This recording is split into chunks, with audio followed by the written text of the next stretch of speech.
You got knocked down. Now it's time to rise stronger than ever. This is Forged by Fire, the Intentional Man podcast, for husbands, fathers, and leaders who refuse to stay broken. We rebuild with purpose, we live with clarity, and we lead like hell's watching. Let's get to work.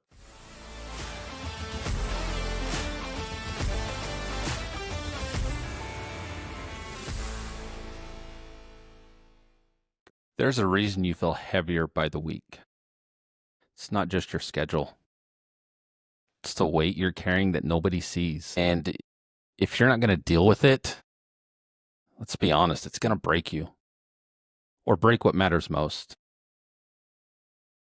Today, we're talking about the mental health battle most men are quietly losing and why fixing your shit isn't optional if you want to lead, love, and live with strength. Now, I've been there. When my first marriage ended, on paper, I really did look strong. I had a job, I had a leadership role, a reputation, everything was really intact. But on the inside, I was a wreck. I was angry, bitter. I was carrying a weight I wouldn't admit to anyone, including myself. And that was really the downfall of what I was going through, why things ended the way they did. And the truth is, the more I buried that internally, the more I just stuffed it down, the worse it got. It bled into how I showed up at home, how I let it work, how I treated myself, and it cost me nearly everything. And here's the part that most of us men won't say out loud. Silence doesn't make us strong. It makes us dangerous. Dangerous to yourself, dangerous to your marriage, and dangerous to your kids. And that's a really big problem. And something that we have got to come to grips with, something that we have got to acknowledge, and something that we have got to move past. There's a lot of people in society that say, we just have to man up. But what does that even mean?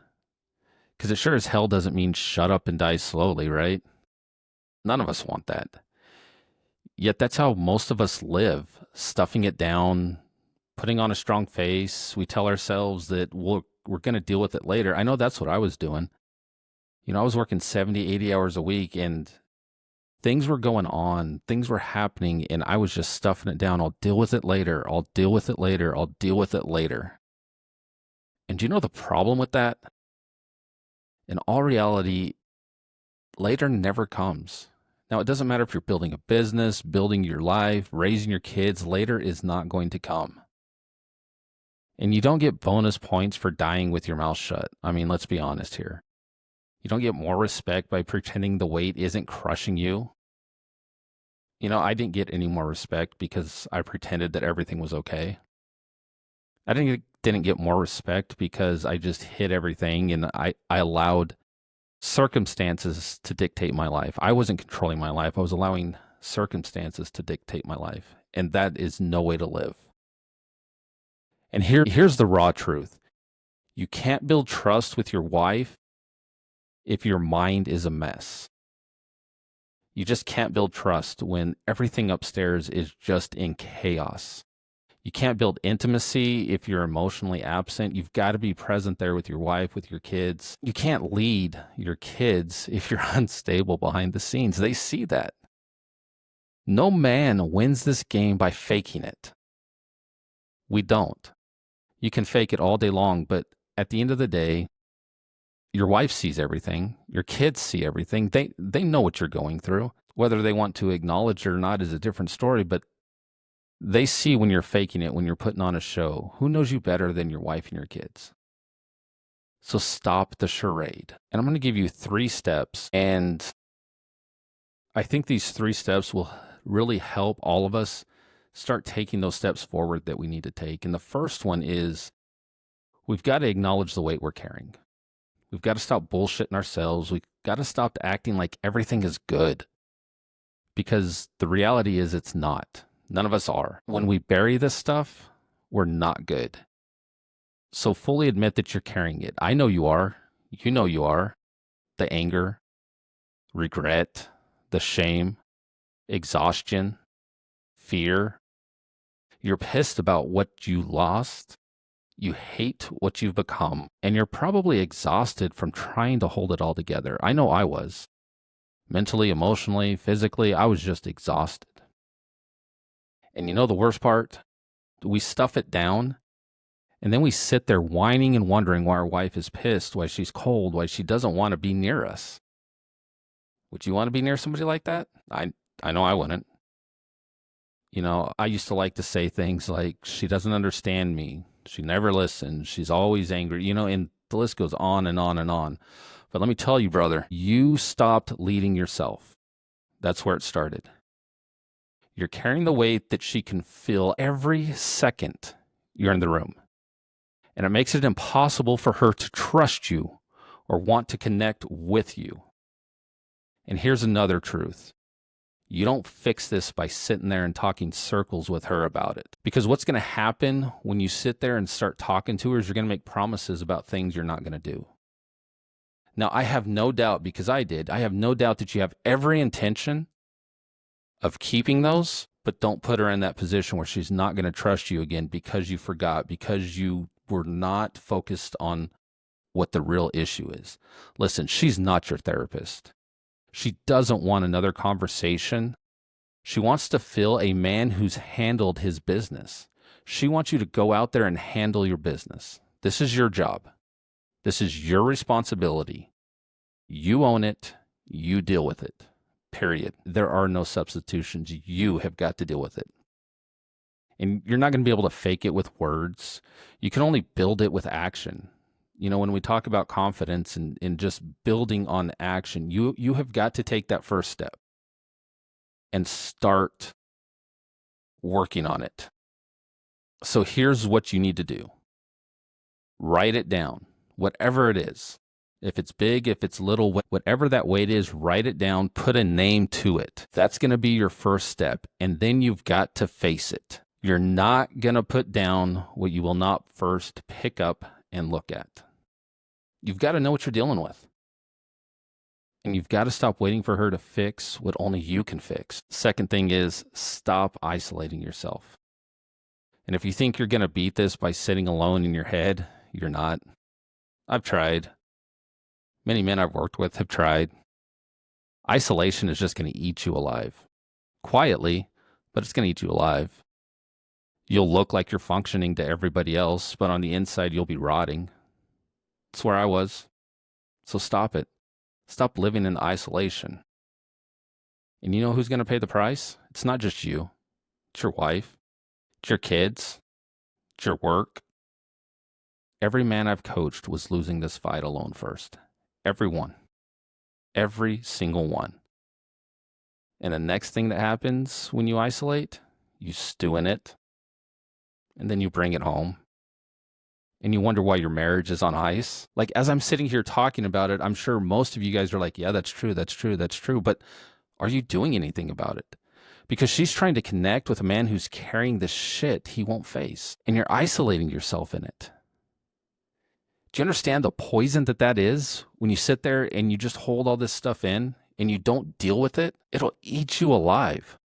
You've got to deal with your stuff first. And that's why we talk about so often, we've got to fix ourselves, fix our shit before we go and start working on the marriage, before we go and start really making leaps and bounds in every aspect of our life. We've got to get ourselves right. And again, this isn't about talking it out with her. It's about doing the damn work yourself to fix it. So when you do speak, your words carry trust, not weight. How freeing would that be for your wife to be able to hear you and know that there's action behind every word that he says, whatever it is, big, small, anything in between? Imagine the freedom that would give her. How would that change your marriage? For me personally, I needed a guide, and I'm sure a lot of you guys are there. You need brothers who will tell you the truth, hold you accountable. You need accountability. I've got accountability 2 or 3 times a week. It's built into my life now. And I surround myself with people who are better than me, people who I want to be like, people who I aspire to be like, because they're always challenging me. And if you think you can go through life without accountability, you're wrong. We all need that. We all need people to push us, to make us better. And that's one of the reasons I built Intentional Man, my coaching program, is because no man wins this fight alone. And I'm here to tell you, you won't either. You need to get out of your cave and get to work. And the third step, and I will harp on this probably till the day I die, is daily discipline. Discipline wins this game, period. Not motivation, not inspiration, not the next stupid Instagram quote, YouTube video you stumble across. Can't tell you how many of those I've seen. It's discipline. You're either going to show up daily and do the work, or you're going to drift. It's really the two options. You're moving forward or backwards. You're not standing still. And when you begin to drift, all that weight's going to come back. The anger returns, shame creeps in, the fear takes over. I can go on.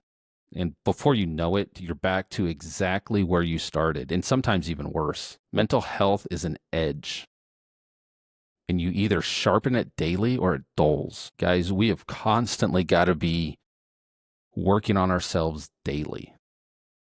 You just don't deal with your shit once and call yourself clear. You manage it. You lead yourself first so you can lead others. I track my mindset. I track my actions. I track my capacity to handle daily tasks. It is work every single day. You train your mind like you train your body. Because if you don't, trust me, it will train you. It will take over you. You won't like where it takes you. Trust me. I have been there. So before we close this out, I want to read something that I wrote a while ago. It says, to be a man isn't about hiding your pain. It's about facing it without excuses. To be a man isn't about carrying it all alone. It's about knowing when to set the weight down and how to pick it up again stronger. To be a man isn't about pleasing everyone. It's about leading those who matter with presence, clarity, and action. To be a man isn't about dying in silence. It's about living, speaking, and owning your shit and building a life that reflects it. To be a man is not about being perfect. It's about progress, about showing up when it's hard, about keeping your edge in your mind, in your body, in your relationships. To be a man is about knowing this. You will get knocked down. You will be forged by fire. But if you choose to stand back up, you do not stand alone. You stand with the strength of men who's done the work and who's still doing it. That is what it means to be a man. So if you're carrying the weight, face it. If you're isolated, stop. If you're drifting, get some discipline and discipline yourself back to center. Stop whining about your wife until you've led yourself first. Fix your shit, then show up different.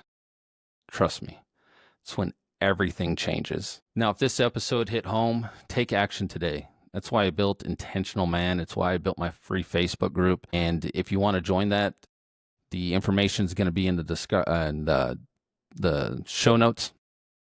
And man, I encourage you, don't stay stuck. Get up and move.